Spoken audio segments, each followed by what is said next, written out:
Good morning, everybody. Good morning with Reyes. So today is Legal Tip Tuesday, and today's topic is no one's going to interrogate you like your own insurance company. Your own insurance company. And let me go back. Let me preface by saying the bigger insurance company they do not do it as much as the smaller insurance companies. However, the smaller insurance companies, and I'll just throw it out there, Windhaven, Ocean Harbor, Infinity, they are the bigger ones that do this the most. And the reason why, because they like to collect premiums and they don't like to pay out whenever they need to pay out. So just put them on blast. But whenever you get in a car accident, whenever you're injured, whatever the case is, they want you to do a recorded statement. With the recorded statement, they'll ask you a series of questions.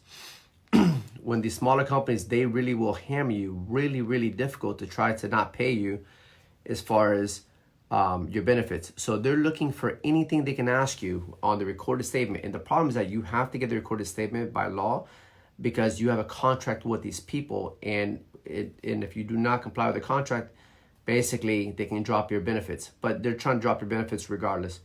So the idea here is that they're trying to figure out if you said something in your application and in reality is something different. So while you fill your application, you say a couple things, like there's questionnaires and things like that. But then whenever you actually are involved in a car accident, they'll go over painstakingly every single item. Where do you live? Who do you live with?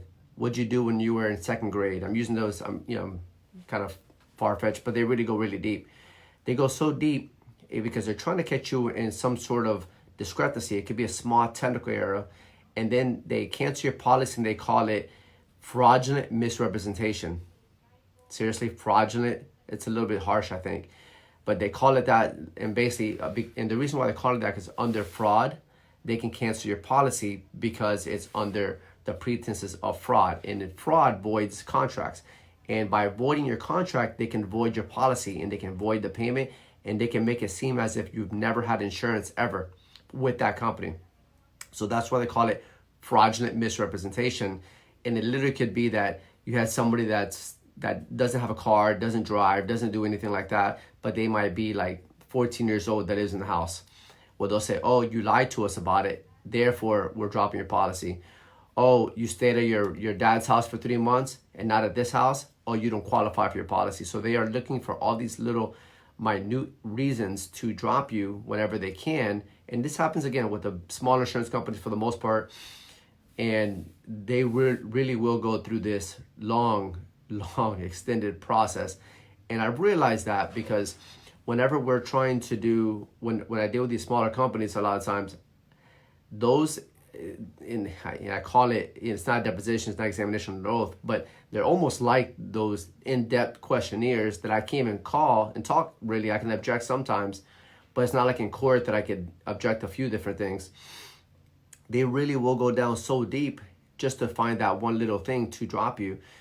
And again, I mean, if they can figure out that somewhere in the application, somewhere there's some sort of discrepancy, it could be small, whatever, they'll say, listen, you committed fraud, which is not true, but in the pretenses of the application, you committed fraud, therefore we should not pay your policy.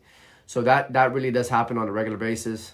We'll deal with that. In the smaller companies, when I talk to them, instead of having a conversation that should only last 10 minutes, maybe 15 minutes max, because they should be asking just about the actual accident itself, the incident itself, not about all this extra stuff they're trying to cover up, or not cover up, let me not say that word. Not all these things that they're trying to bring up, but the reason why they bring up all this extra stuff, these smaller companies, is to avoid paying the policy. They're looking for discrepancies. So that's legit what happens. So nobody's going to investigate you harder than your own insurance company, depending on your insurance company, to try to cancel the coverage that you've been paying for God knows how long, for how many years, for how much. So if this legal tip helped, please share with others.